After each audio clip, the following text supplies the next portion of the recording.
আন্দোলনকারীদের লাঠিপেটা না করে অভিনব কৌশলে ছত্রভঙ্গ করার ঘটনায় আলোচিত পুলিশ কনস্টেবল মোহাম্মদ রিয়াদ হোসেন এবার পেলেন রাষ্ট্রপতি পুলিশ পদক পিপিএম। পুলিশ সপ্তাহ 2025 উপলক্ষে আয়োজিত অনুষ্ঠানে তাকে এই পুরস্কার প্রদান করা হয়।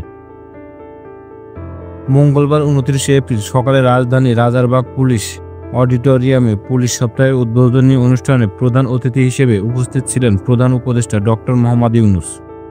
অনুষ্ঠানে পুলিশের মহাপরিদর্শক আইজিপি বাহারুল আলম কনস্টেবল রিয়াদকে প্রধান উপদেষ্টার সঙ্গে পরিচয় করিয়ে দেন।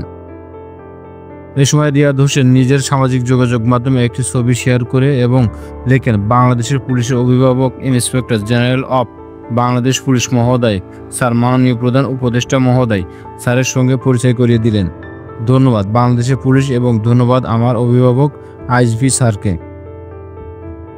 গত 27 মার্চ স্বরাষ্ট্র মন্ত্রণালয় থেকে জারি করা এক প্রজ্ঞাপনে পুলিশের ভালো কাজের স্বীকৃতিস্বরূপ রাষ্ট্রপতি পুলিশ পদক পিপিএম এর জন্য মনোনীত হিসেবে পুলিশ কনস্টেবল রিয়াদ হোসেনের নাম ঘোষণা করা হয়। তিনি ঢাকা মেট্রোপলিটন পুলিশের কর্মকর্তা। ঢাকা মেট্রোপলিটন পুলিশের কর্মকর্তা রিয়াদ আলোচনায় আসেন একটি অনন্য কৌশল প্রয়োগ করে। গত মাসে আন্দোলনের সময় সচিবালয়ের সামনে একটি ভিডিও ছড়িয়ে পড়ে, যেখানে দেখা যায় তিনি লাঠিপেটা না করে কেবল ভয় দেখিয়ে বিক্ষোভকারীদের ছত্রভঙ্গ করছেন। ভিডিওটি সামাজিক যোগাযোগ মাধ্যমে ছড়িয়ে পড়ে এবং বেশ প্রশংসিত হয়।